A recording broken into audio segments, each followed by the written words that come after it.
అందరికీ కార్తీక పౌర్ణమి అనేది కార్తీక మాసంలో వచ్చే పౌర్ణమి రోజున జరుపుకునే ఒక పవిత్రమైన హిందూ పండుగ. ఈ రోజును శివాలయాలు మరియు విష్ణు దేవాలయాల్లో ప్రత్యేక పూజలు చేస్తారు. ఇది త్రిపురాణి పూర్ణిమ, దేవ దీపావళి అని కూడా పిలువబడుతుంది. మరియు ఈ పండుగ సందర్భంగా జ్యోతి వెలిగించడం, దీపాలు వెలిగించడం వంటి ఆచారాలు చేస్తారు.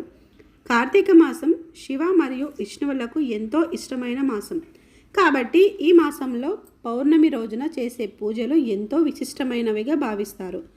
ఈ పండుగ త్రిపురాసురుణ్ణి శివుడు సంహరించిన సందర్భంగా జరుపుకుంటారు. అలాగే క్షీరసాగర మదనం తర్వాత శివుడు హాలహలం మింగిన దానికి గుర్తుగా కూడా ఈ రోజున జరుపుకుంటారు. ఈ రోజున భక్తులు పవిత్ర స్నానాలు చేసి దాన ధర్మాలు చేస్తారు. దీపాలు వెలిగించి శివుడు మరియు విష్ణువులకు పూజిస్తారు.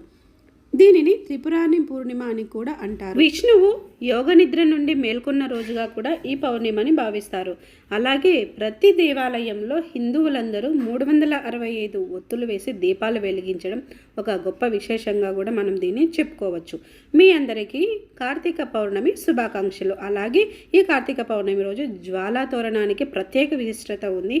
సత్యనారాయణ వ్రతం కూడా ఈ కార్తీక పౌర్ణమి రోజు చేస్తే ఎంతో మంచిదని కూడా భావిస్తుంటారు.